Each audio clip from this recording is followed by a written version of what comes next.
I keep getting asked, why did Zaki leave Somalia? And actually, before Zaki was arrested last week, the last time we saw him, we had worked on some videos together. So I'd like to show you a little clip of him explaining a little bit about what his life was like in Somalia. Before I show you that, though, I want to explain why we've chosen to keep Zaki's identity hidden.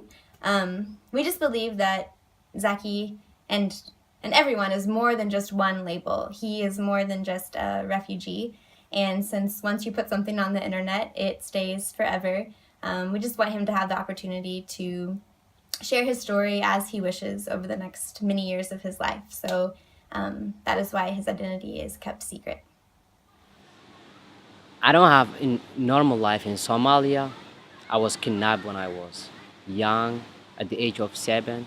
So I've been through hell, for my childhood, most of my childhood.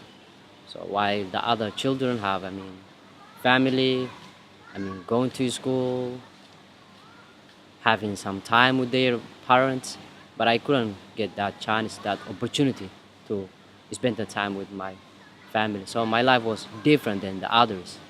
I was locked in a small place, I can call a hut.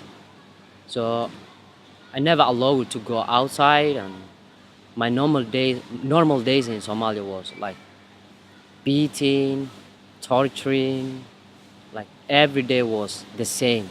There's no, change, like beating and torture.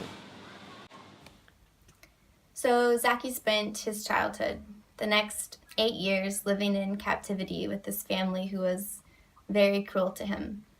Until one day, a friend of the family happened to discover that they had been hiding this boy for all these years. When he saw the conditions and the way that Zaki was being treated, this man was so moved and horrified that he devised a plan to rescue him from the situation.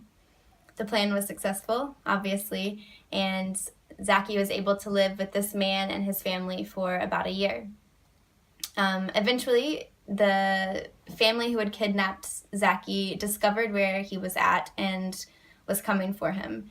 So the man who rescued him immediately hired an agent to take Zaki out of Somalia.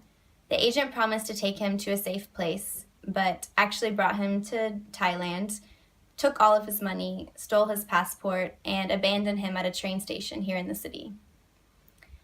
To know Zaki's story, you would think that he would be this bitter, angry, dark person, but he's the exact opposite. He's full of light and love and life.